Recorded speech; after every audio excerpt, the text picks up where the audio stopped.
The whole national title. Sean says Melo is better, not even close. But what I think about this, I think Sean's Celtics hatred is really shining through. Talking about no. Because I know that Transformer hates the Celtics with every freaking drop of blood in his body.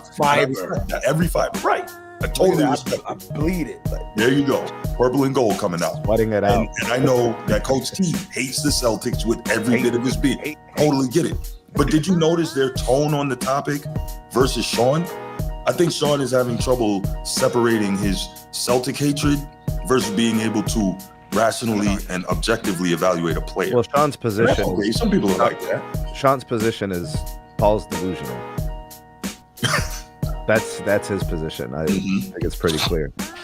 But my thing is, even if you feel like Melo is better, which is not an absurd take, right? At least offensively. Even if you feel that way, can we really say it's not even close? I don't think that's something you can say. That's definitely close. Yeah, it's close. Right. So even if you lean one way or the other to say, oh, not even close, like to me, that's absurd.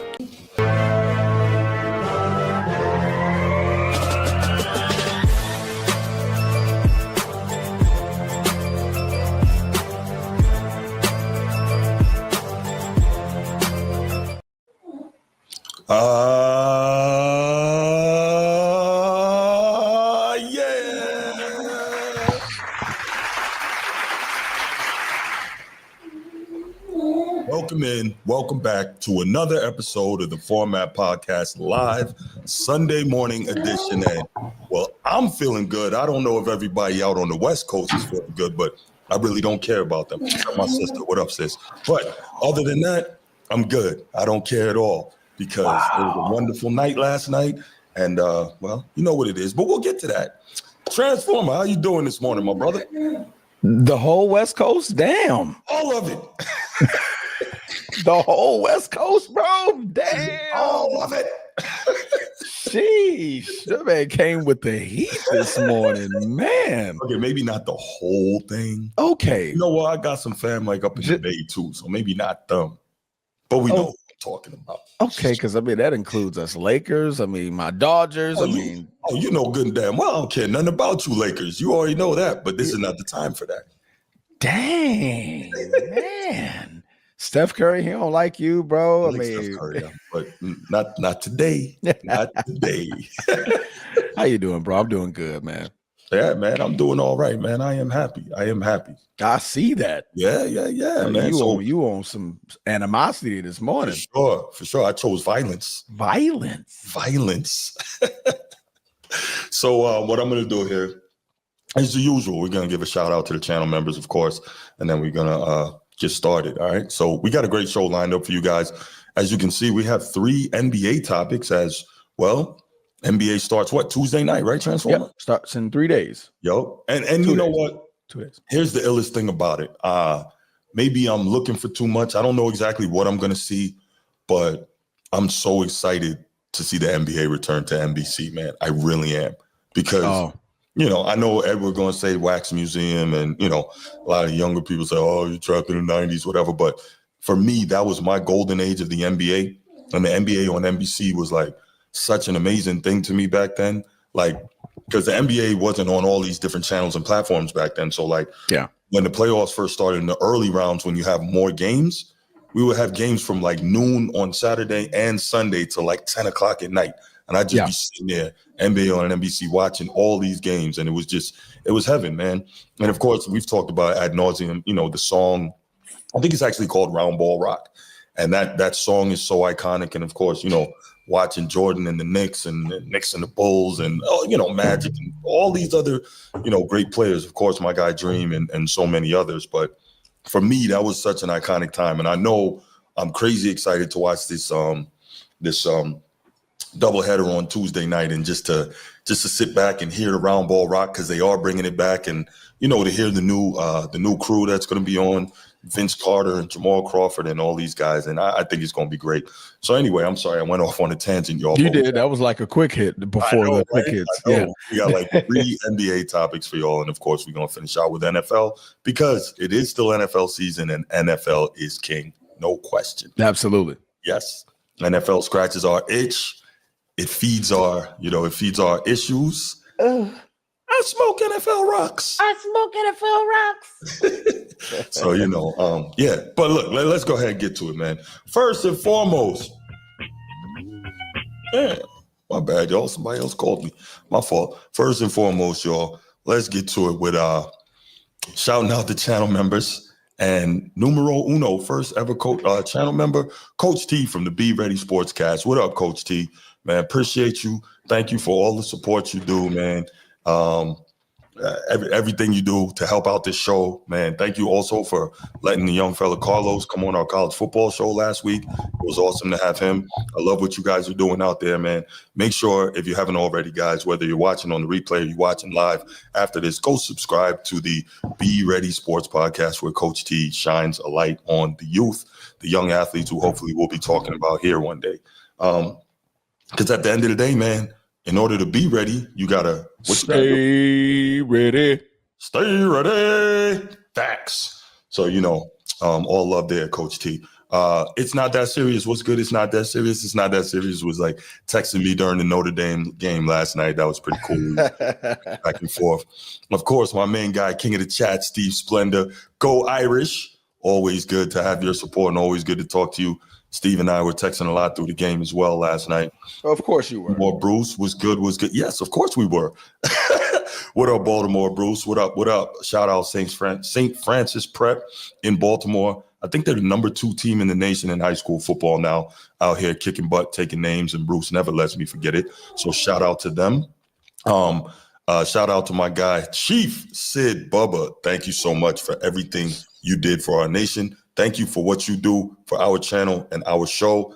And shout out to the boys from Annapolis. Anchors away, my boys. Anchors away. Bruce don't want to fly to Baltimore because he know he going to lose anyway. Yeah. Go Navy, beat Army, ready to. We're about halfway through the season, y'all. So I think it's what is it, the second week, first or the second week, first weekend in December, first Saturday in December.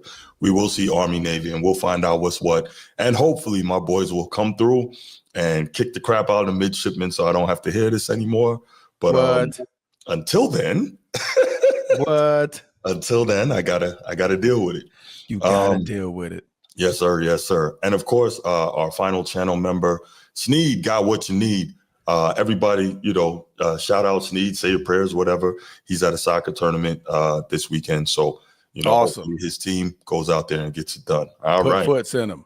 Put foots in him. So, Melo versus the truth. He didn't speak about it per se on this particular interview on Club Shay Shay, but I think he said it on something else, or I don't know where it came up from. I don't know if he said it or someone else brought it up. Like basically who was a better player between him and Melo. Now, let's keep in mind the specific verbiage here. Who is the better player? That's what this is about. Player. Pure scorer. Who is the better player, right? Got it. That's a different conversation. And even in the pure scorer argument, I think that's a lot of people want to immediately jump to Melo. I think that one is very close as well. I think you could lean either way on that. But the better player. So, obviously, we saw Paul Pierce earlier, and we'll go ahead and we'll show a little bit of his B-roll again in terms of all the different things he can do. And again, this is at the end of his career, like real slick with the footwork, getting to the paint, obviously not always the quickest, most explosive. Now look at that step back. Did he take 2 more steps back after that? Nope. It was 1, 2, pull up. Right. That's why I can't stand when people talk about Harden. I'm like, this dude, that's another dude, cheated the game for years, like literally cheated the game. And like no one said anything, but they still want to. But here's the thing about his game. It didn't translate long term. It didn't sustain. That's true. Yeah, Paul Pierce was like a 19-season career, wasn't it? Yeah, it was 18 years or something. Mm-hmm. Yeah, 19 years. Right. And Paul Pierce. Who would you rather have taken a game-winning shot or a clutch shot? Paul Pierce. I want Paul Pierce in every single version of an NBA game. Right. Absolutely. It's not even close. Over James Harden. Yeah, absolutely. Yeah. Like if there was like a draft, like I got to draft a team to win. I got to draft a team that's going to be tough. I got to draft a team that's got to overcome. I don't want anything to do with James Harden. He was just triple teamed in that footage, bro. That was like his second to last year in the NBA. Right. So Kill Switch says Paul Pierce moving in slow motion. But see, that's the thing. Like, so why aren't people blocking his shot? Exactly. We've all played ball with a guy who looks slow and moves slow or whatever, but still gives people the business because it's about, I got you, Kill Switch. That's like Luka. It's right. Exactly. Yeah, Luka's very, very slow. He's very just it's so fluid. You can't stop it. Right. Yeah. Knows how to get to spots, knows how to make the space. They used to call Larry Bird the master of the half inch because all it took was a half inch for him to get his shot off. And I think that's where so many times, and boy, yeah, Melo, proud. Hold up. I need to go get my Melo jersey. Let me go get my Melo jersey real quick. Yeah, Melo was nasty from the time he walked in the league. Oh, look at that. And he could go to the rim, the pull up deadly, not super jump out the gym guy, but Melo, he had it. And him and Pierce had some great, shootouts and whatnot, especially when Melo was with the Knicks. They used to go at it. So pull up.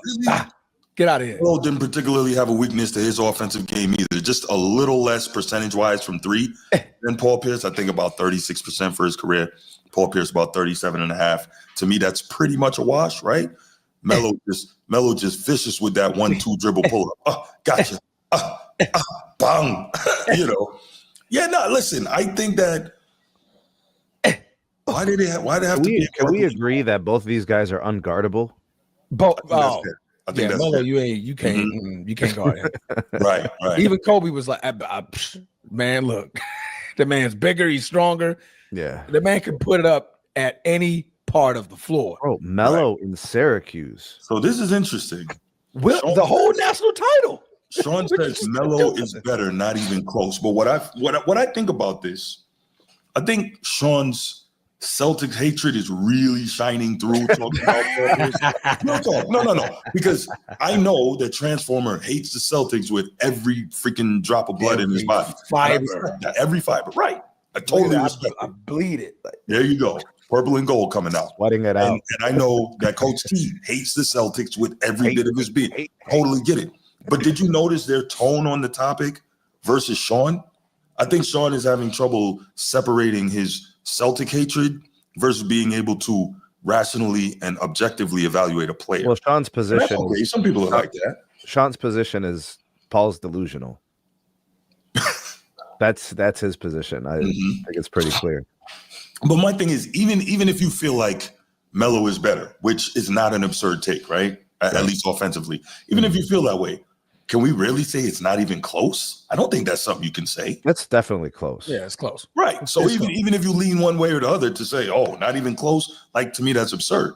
And now when we talk about, and this is my thought, and then I'll let you guys go. When we talk about who's the better player overall, I'm going to go with Pierce by a little bit. And it has nothing to do with him being a Celtic. It has to do with the fact that Melo won't defend. And y'all already know how I am about guys who don't defend. I'm not. It's a qualifier to be a better player. Thank you. Yeah. It seems pretty simple. And Melo took a whole lot of his career not doing that. And I'm not saying Paul Pierce was ever, Scottie Pippen or Meta Sanford Artest or Ron Artest or whatever. But when it comes to it, I'm saying that if you don't defend or give minimal effort on the defensive end, that's a big knockdown for me when I'm evaluating you as a player. And so that to me is what separates Paul Pierce and Carmelo Anthony. You guys' thoughts. I'll be quiet from here. Go ahead, Transformer. Melo. Yeah. Melo. Hoodie Melo? No, not Hoodie Melo. If I could take Denver's defensive Melo, because in Denver, Melo, it's not like Melo couldn't defend. Melo wouldn't defend.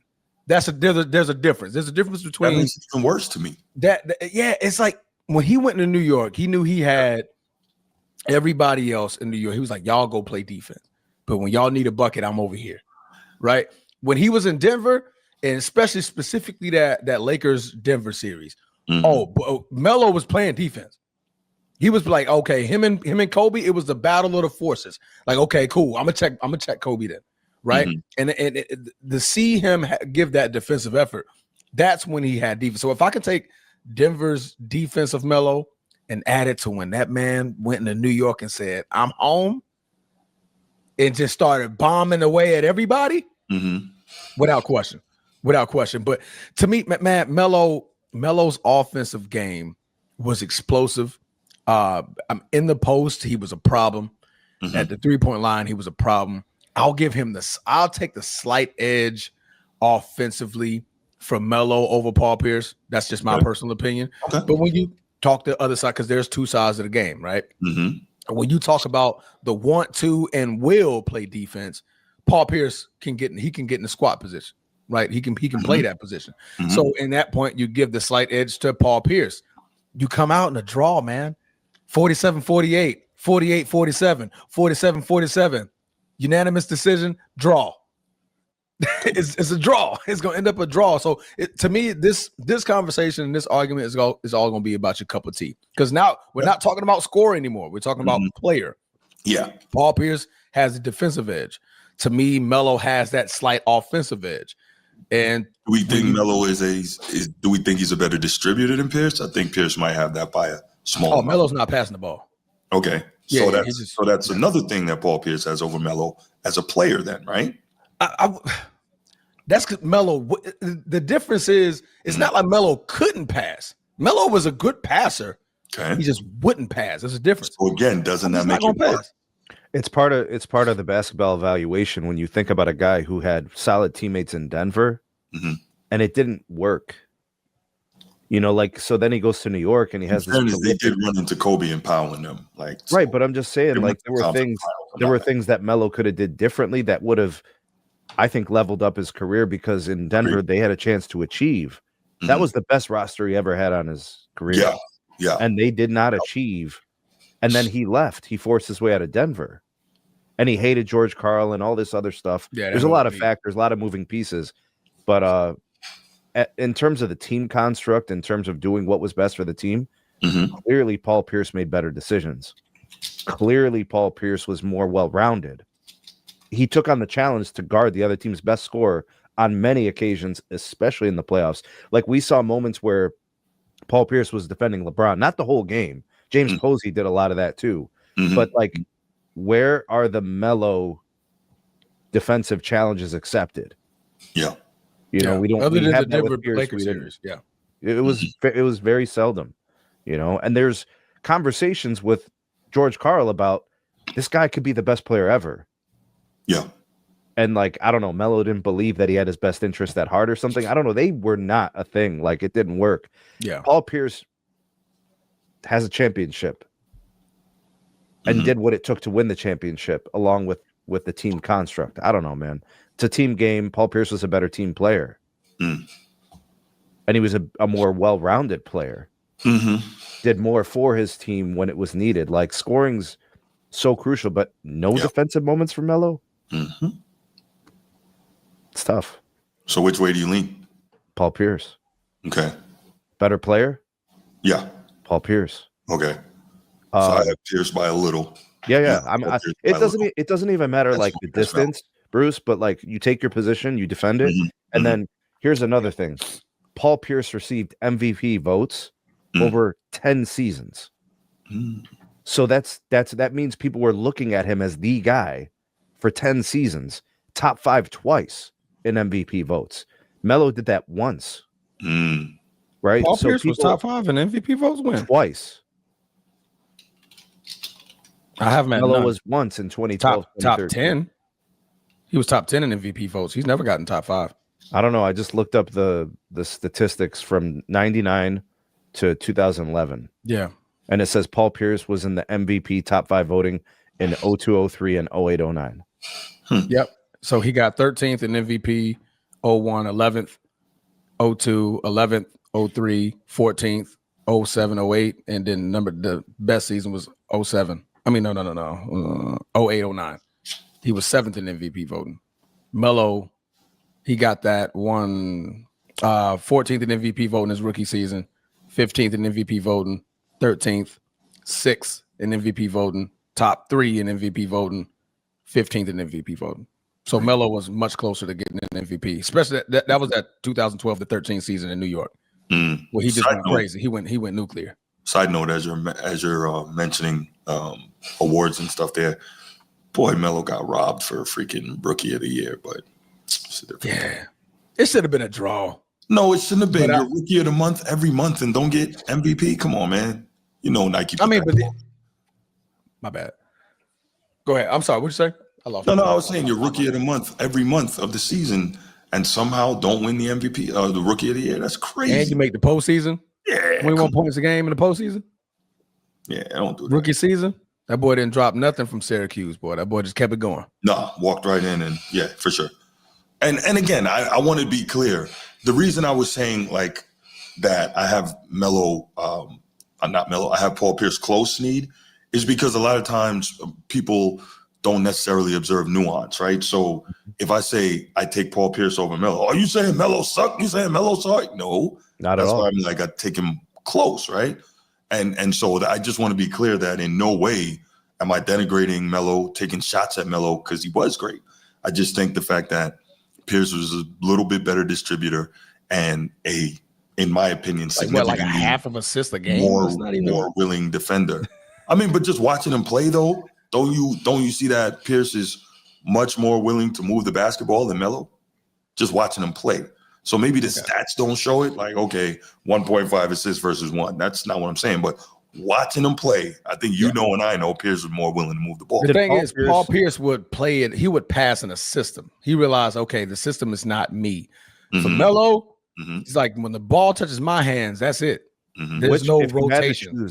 If you had to choose one, Melo or Pierce, which one made their teammates better? Pierce. Yeah. So that to me, when you talk about like distributing and being a part of the team concept, moving the ball around, then that's kind of where that goes. Yeah. No, Melo touched that ball, it's a wrap.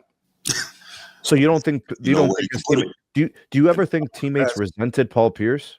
Or do you ever think say it again? I'm sorry. Do you think teammates of Paul Pierce ever resented him? No. Or his style or his game, or do you think that ever happened with Melo? I think they resented him a little bit. I think it's more possible. Melo was jacking that mug up. More likely than it was with Pierce. Him and Kobe, like around the same time, him and Kobe were getting that same type of hatred because Kobe would jack up 23 shots. There was do you remember the time in Denver where AI was still good? Yeah. And like that with Melo was not working. They couldn't allow each other to exist. Yeah, but that was the worst because Allen Iverson was a ball in hand type of guy. He's not your traditional point. I mean, he's labeled a shooting guard, but like he wasn't a distributor. I think he would have been a lot better with a Rajon Rondo, Melo. Like you put a Rajon Rondo in New York, at that point, now you have an alpha dog at the point of attack. Like, hey, this is the play that we're running. But don't forget, Transformer, how Melo got to New York. He forced his way out early, demanding to be traded in that season. He could have left to go to New York in the offseason, 3 months. Right. And the way they would have still contained all their players. That's what they I was wouldn't have to have given up everything. So Melo made a mistake that impacted his career. Sure. Yeah. Sure. Then the injuries kind of helped him. I mean, didn't do him justice because I mean, at that point, Stoudemire got hurt. Who was it? They had the other guy because the original piece was supposed to be Chris Paul. You remember that was supposed to happen. So Chris Paul would have definitely. I look at a guy like Danilo Gallinari, who was emerging as this like immense weapon. A 6'10" guy who could stretch the floor. It was like the direction of the NBA. Yeah. And he had to be involved in the trade. Him and Milicic was Darko. They were both ahead of their time in terms of if they played now, them dudes would be killing. And the guy that got drafted over Dwayne Wade, damn. Darko got drafted over Melo too. Remember, Melo was supposed to be in Detroit a couple of times, bro. We know. Come on, man. What? I know the folks like got drafted over Jordan. It happens. Sam Bowie, man. It happens. Oh boy. All right. Let's go ahead and let's open up the phone lines on this one. Take a couple calls. Y'all know what time it is. 904. 2 minutes, state your piece. We'll hang it up. Here we go. Because we want y'all to enjoy the NFL Sunday afternoon just like we want to enjoy it. Jags, I'm sorry, boy. I mean, damn. I don't know what's going on, bro. Y'all can't throw a rock in the ocean right now. Nope. That's funny. They might get shut out this whole game. Maybe a field goal at the very, very end. Bro, they were inside the 10. They went on it for like 4th and 7. And, Flowing Hair tried to scramble for the first down. Come on, bro. That could have been interesting, Woodage. That could have been very interesting. Melo and a healthy D-Rose. Oh, he just could have came to the Lakers earlier. Jesus Christ. Who? Melo, man. The Lakers don't deserve to get everybody all the time. We deserved Melo. We deserved Melo. I love me some Melo, bro. Deserved Melo. Yeah, man, we deserve it. Sneed, we deserve it. That's crazy. Cleveland deserves more than one championship, Sneed. Okay, does that help you? They deserve more than one. If you think about it, it's poetic justice, bro. Like, you build a team, you are the favorite every year, and then you only get one. It's poetic justice. Man, don't bump that, man. They deserve more than one. Look, I agree with you from a personal standpoint. But realistically, it's just, how it goes, man. Yeah. You could build something immense, and it just doesn't work. I got you. Bro, you mean to tell me that the Cavs building that roster, I mean, they should have been the favorite every year, right? Yeah. Best player in the NBA, and then elite all-star talent with him, guys that are going into the Hall of Fame first ballot. Yeah. They should have been winning chips, and they couldn't because the other team was doing the same thing. Yep. Jeez. I don't know. I still got Melo highlights playing in my brain. Just put that clip on. We should have in 2008. We should have had. Go ahead and put that clip back on. Yeah. In 2008, we should have had Lakers versus Cavs in the finals. Absolutely. In 2009, we should have had Lakers versus Cavs in the finals. Bron robbed us. Boom. Ooh, look at that. So you didn't even get the best highlight, the one where he's just operating in the triple threat. The triple threat highlight, boy, that's crazy. The triple threat highlight when you just couldn't do nothing with him. That fake the fake he did against Zion when he was in Portland. Oh my God, that should have been on the highlight reel. Zion didn't know where the ball was. Melo was like, it's still in my hands, Bubba. Still in my hands. What's going on, Coach T? I'm just calling because nobody was calling. Everybody got a lot to say about Melo and Paul Pierce. But it's time to call in. Everybody's quiet. Yeah, you know how that goes. People doing what they doing on Sunday morning, man. What you got? Bam. Man, I agree with Transformer. We should have got Melo earlier. And yes, we do deserve everybody, Bruce. Yes, we do. Yes, we do, because we Laker Nation. Y'all sound ridiculous, man. Cut it out. We above everybody. And see, how are you above everybody when we have more championships than you? I don't understand this. Because we don't care about the 50s, bro. Ask Magic about that. Ask Magic about that. We above y'all. Them three-round playoff series don't count no more. Ask Magic about that. All he's going to say is, well, they do have more championships than us. Why do you think he gets so mad every time we win one? Man, we don't count those. Magic counts them. We don't count those. The greatest Laker ever counts them. The greatest Laker. Coach T, I got to ask you something, bro. Are you tired today? Because you've been moving the goalpost all show long. So you got to be tired of spending all that energy moving those goalposts. Got him. Cut it out, me. Oh, man. You stay with the play that you don't like that got you your one ring. What do you mean I don't like, bro? What you mean? Why wouldn't I like the guy who is literally for the last 2-3 decades the most dominant player we've seen? He produced championships, won league MVPs, was an all-NBA defender, like the definition of greatness. And you're saying I don't like him? You talk about him all the time. You talk about him. I don't have to like what somebody does or says, but when it comes to the game, like that is a special player, sir. Nate, I mean this in all due respect. You are not at the big boy table when it comes to winning championships. Get rid of the ball. You still at the baby table. You gotta get your first. You gotta get at least 5 to even be considered. We in double. Me, Bruce, Transformer. We in double digits, so we can have this argument. Damn, man, you're not finna tell my boy Sneed to sit at the kiddie table, bro. It's Cleveland. That's not fair to him. It's not fair. That's a small market team. You know what I mean? It's not. There's no glitz and glamour in Cleveland. Cleveland could have 5 championships, and you'd still be saying the same thing. So he'll say y'all don't have 10. Yeah, right. He say y'all need 10 now. See, the goalpost is gonna move. The goal, you need 15. You just spending all your damn calories, Coach T. Keep going, bro. Gonna have a sore back when it's all said and done, bro. Are you saying Coach He gonna be with LeBron? Butt hurt. Yeah, with the nerve in the left one. The side. Yeah. Coach T get diagnosed for moving the goalpost too much.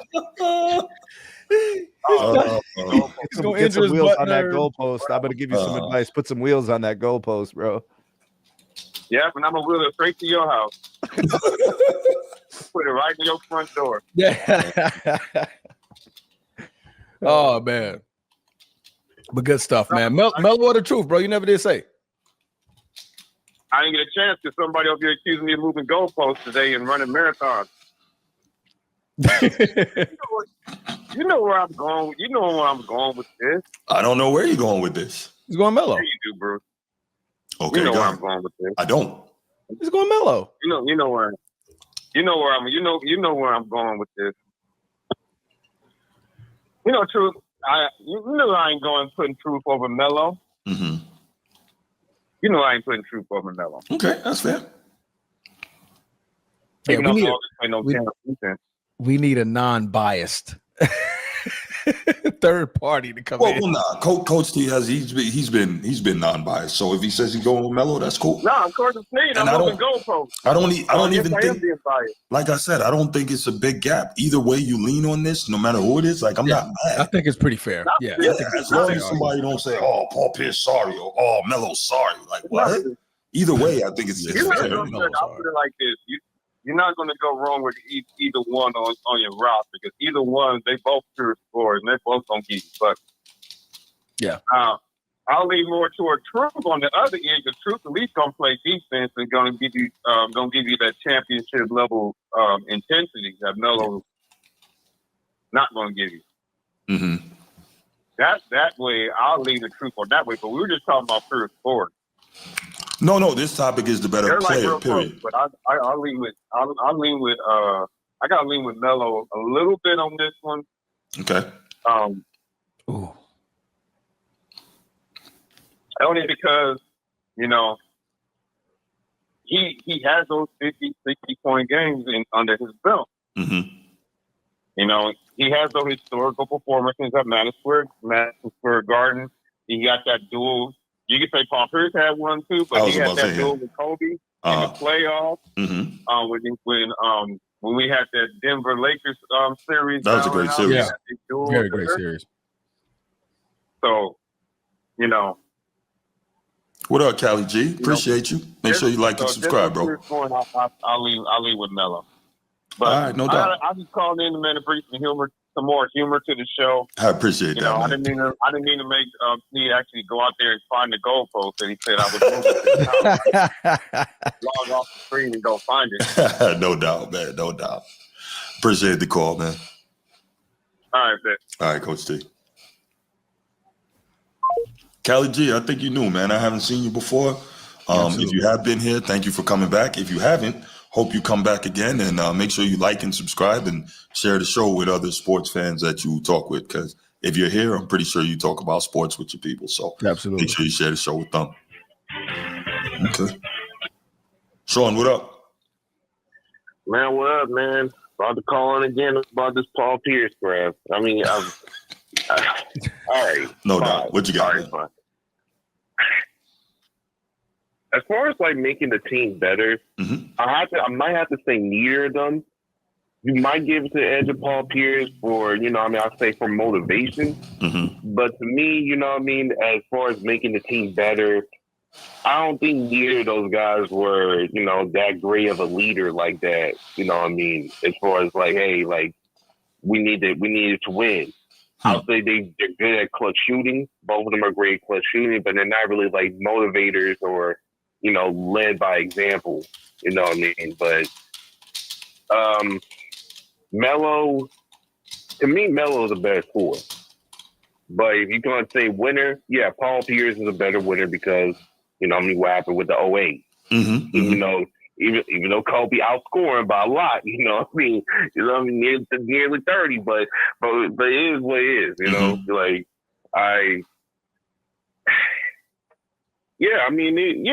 I'll say it like that. I'm not going to say, you know, Melo is a better player, but I say he's a better scorer. Paul Pierce is a better winner. That's about it. I think that's the best answer you can give. That's as much as I'm checking. I think that's fair. Because I could actually trash on Paul Pierce, man. Yeah, you know, I had some type of like animosity to him because of back then. I'm not gonna front. I ain't gonna front, man. I swear, man. I'm still happy at that time when we was whooping it as a 210. I wish we whooped his as a 208, but it's whatever though. I mean, but to be fair, Sean. To be fair, are we mad at Paul Pierce or are we mad at Kobe? Oh, I'm sorry. To me, I'm mad at Kobe. You know why? Why? He didn't answer the freaking phone. Oh, here you go. Because Paul Pierce would have never got KG. Paul Pierce would never be in this conversation. He was in China. It's okay. Kobe needed that international plan to answer the freaking phone.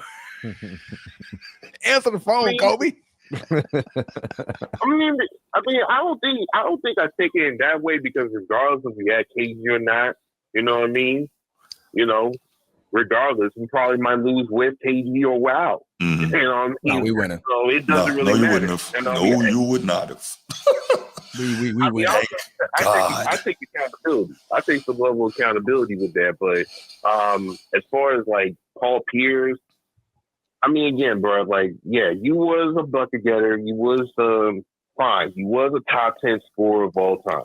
Okay, that's it that you get out of me. But you wasn't Fair that enough. guy, bro. Okay. You know what I mean? You wasn't. You know what I mean? You got chill on that. Leave it there. Leave it alone. Don't gas it up and feel like you're something like bigger than what he is. Like, bro, you're basically like McDonald's. You know what I mean? You got the money, but people only buy your food for convenience. That's about it. All right, Sean. Thank you for the call, man. An interesting analogy, man. Thank you for the call, brother. I appreciate it, though. All right, peace. All right, fam. Yo, real quick, shout out to Callie G in the chat because we were talking about the great pure scorers, and he brought up ISO Joe Johnson. Oh, that's one that needs a mention. Thank you, Callie G, because we did not give that dude his respect. He was a problem. Yeah, ISO Joe was a menace. Free throw line, 3-point shot, clutch shots, mid range, post. You want to talk non-star names? Brandon Roy. Before the injury, for sure. Even Kobe was like, that man could do everything. For sure. He could do everything. What you want from me? He can do everything. No doubt. What up, Bruce? What's going on with y'all boys this morning, man? Hey, coming in with the serenade. What's going on, Sneed, man? What's going on, Transform? Hey, Transformer, real quick, man. I need a gym tip, man. Is it good for me to work out on an empty stomach in the morning? What type of workout? Strength. No. Why not? That's like when I eat, I get drought. Maybe I'm eating the wrong shit. You definitely probably are eating the wrong thing. But if you're going for strength training, then you definitely want to have something on your stomach because you're going to need that energy to help your strength gains. What? Protein. Okay. Protein is going to be one of your major sources. Some carbs. No, not pre-workout. Right. No, he's talking about food. He's talking about to eat before. Yeah, you should eat before if you're going to be power training. Should I do strength before I do my little cardio, though? Always strength before. Now, that depends on goals. If you're looking to get stronger, then you would do your strength training before you do your cardio. But if you're looking to just have a bomb crazy workout, then your cardio would come first because now you're exhausting yourself, so your energy levels are a little bit lower. So now you got to really fight for the rest of your workout, literally. But if you're going for strength goals or like increasing the bench press or squat or anything like that, then you would definitely want to do your strength training before and then your cardio afterwards. My man. Hey, listen, I'm not no Melo guy, and I never was. I'm a Sam Cassell guy. I'm not a Baltimore. I'm not biased on this Baltimore thing with Melo thing. But truthfully, I don't think Carl Pierce over Melo 10 times. I'm just sorry. What's your reason? Real. I just give the reason. My reason, because Melo doesn't play defense. He don't. He did never. It seemed like Melo always gave me the mindset that he never really wanted to win bad. I think he just wanted to win on his terms. I don't think it was that he didn't want to win. He just wanted to be the winner. The guy. Like, without no doubt, it was going to be on him. He didn't want to. I never seen that in him, that drive to be great, super. I mean, he's great, but legendary. You know what I'm saying? He never. Well, Paul Pierce always had that dog in him ever since Kansas State. Even since high school when I had to watch him in the All-American game. Yeah, he was crazy. He's always been tough. Man, Paul Pierce, man, Shaq didn't give him that nickname, the truth, for nothing. Shaq didn't give him that nickname, and Shaq nicknames everybody. He gave Tim Duncan the big fundamental. He gave a couple other people nicknames. Paul Pierce, man, remember them games him and Antoine Walker was going off in Boston, man? Melo had a nickname, bro. What you mean? That 01, 02, what you mean? Melo had a nickname. I never said Melo didn't have it. Oh, I thought you said he didn't get one. Okay, my bad. Because Melo didn't have that edge like a Paul Pierce had. That, I never seen that in him. That's just, he got Carmelo had the perfect name, Melo. That's how he played, Melo. Beast on the block? Huh? He was a beast on the block. He never gave me that winner spirit, that edge, that I'm going to be a multiple-time champion. It was all about take care of his family and money. Wait, can I interrupt you and ask you a question on that, Bruce? Yeah. Okay, so you say that Melo never gave you that vibe, like the dog, the winning spirit, right? So why do you like the other Melo? You like LaMelo Ball, and he don't come anywhere near that. I'm trying to figure out how this works. I just like Shorty good. I mean, he just spicy. I ain't even talking about him, He's bro. spicy. No. I brought it up because what I try to do is I try to figure out how people think. We haven't really seen. How's that not a pause, bro? That is a pause. That was crazy. What? That was what Bruce said, man. He called LaMelo Ball spicy. He's spicy. Like, nigga, I mean, what? Okay. Am I the only one that in bigger games? He came through in bigger moments. He's a proven winner. Okay, Melo, great scorer. That's about it. Other side of the ball, liability. Wait a minute, but you love Jokic. Other side of the ball, liability. Let me tell you this. I'll be trolling you with the yoke shit. I mean, yoke shit. So there you go. The truth. There it is. Yoke shit. Should have never conceded that, bro. I will say this, though. I think Yoke has the highest offensive IQ as a center of all time. IQ and offensively. Maybe so. I'm not saying, maybe so. Yeah. But I take Paul Pierce over Melo. Ain't no Baltimore bias. I'm a San Francisco guy. I'm a Muggs guy. Melo be too much flip-flopping for me. 1 minute from New York, 1 minute from Baltimore. I don't know. Really, I don't know. He just doing too much. That's the New York side. He's from Brooklyn, man. That ain't the Baltimore. That's not the Baltimore side from Carmelo. Okay. Not playing no defense, man. We tough and gritty in Baltimore. That's that New York shit. New York not tough and gritty? Nah, not like I used to be. Not the new New York. Fair enough. Maybe in the 80s, the 90s, not the new New York. All right, man. Hey, man, I'm going to get y'all back, man. I was talking about the flag thing. I get y'all back. I appreciate the call, brother. Thank you, man. All right, bro. Yeah. Man, Bruce, man. What'd I do? Yeah. Not you, Brucey, bro. Oh, okay. My bad. I'll be thrown off, Bruce is running around. Baltimore Bruce. No doubt.